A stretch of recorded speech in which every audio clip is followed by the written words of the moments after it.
Entrevista Central. Conosco o advogado Péricles Martins. Ele é membro da Comissão de Direitos Humanos da OAB do Ceará e também membro da Rede Nacional de Advogados Populares. Vai nos conceder uma entrevista agora. Muito obrigado, doutor, pela sua presença. Por nada, eu que agradeço o convite e sempre à disposição. Nos últimos meses, tem se intensificado as prisões e perseguições de militantes sociais, a exemplo do militante de comunicação Rodrigo Pilha, que está preso lá em Brasília. Qual a sua opinião, enquanto membro da Comissão de Direitos Humanos, sobre esse tipo de atitude do Estado? Acho que a Lei de Segurança Nacional ela tem sido resgatada pelo aparato de repressão do Estado ou por aqueles que tentam, de algum modo, impedir o direito de manifestação. E acho que a prisão do Rodrigo Pilha ela é um pouco dessa expressão, né, de um avanço do autoritarismo que se utiliza de um regramento dito legal para enquadramento de militante social, né? Acho que exemplo concreto desse processo é o Movimento dos Trabalhadores Rurais Sem Terra, que acho que há muito tempo já vem sendo enquadrado como um agrupamento terrorista, né? E sempre sendo resgatada a Lei de Segurança Nacional para enquadrar os processos de ocupações do movimento. Então, não começou hoje, né? Algo que já vem se intensificando. Aí é um calcanhar de Aquiles, né? Ora se resgata, ora deixa adormecido, mas sempre ali como soldado reserva para o aparelho repressivo fazer o uso e executá-la quando bem entender e da forma que quer. Fazendo uma linha temporal sobre o uso da Lei de Segurança Nacional, em quais governos, desde a redemocratização até hoje, em quais governos ela tem sido mais utilizada? Ela é uma lei que ali dentro de um processo de transição gradual, né, aquela lance de transição gradual e meio que pacífica, como forma da ditadura militar ter o controle do processo de redemocratização.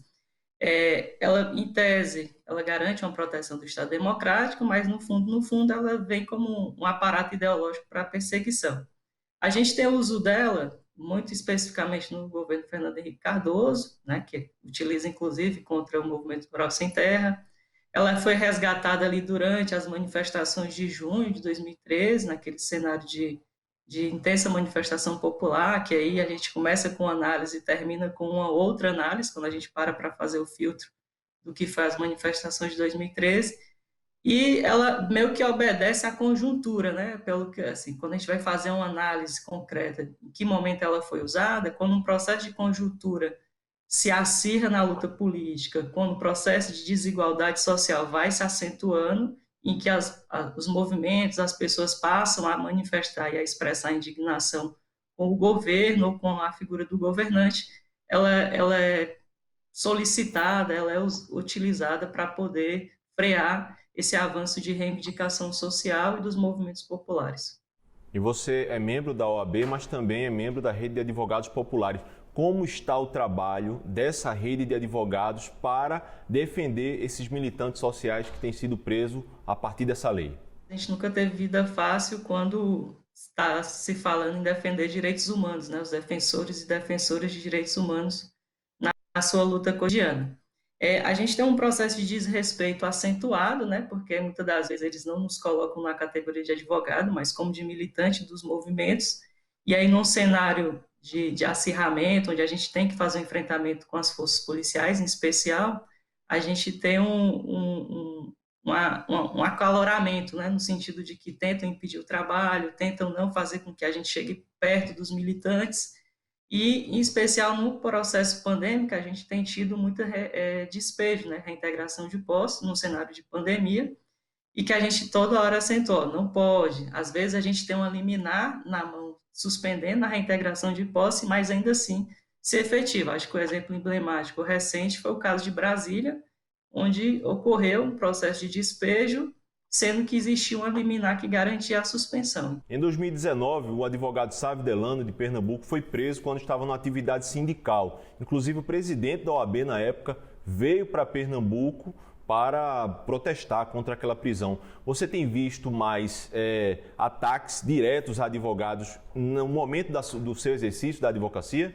A conjuntura, mais uma vez, está aí para nos apresentar que quando a figura e a expressão desse governo é autoritária, as instituições passam a atuar com certa liberdade, né? Em especial as instituições do judiciário, que tem se mostrado desde o golpe de 2016 um caldo grosso do que é o fascismo, uma linha auxiliar do autoritarismo, e que isso também já estava presente nas forças de segurança pública. E uma última pergunta, doutor, sobre a OAB.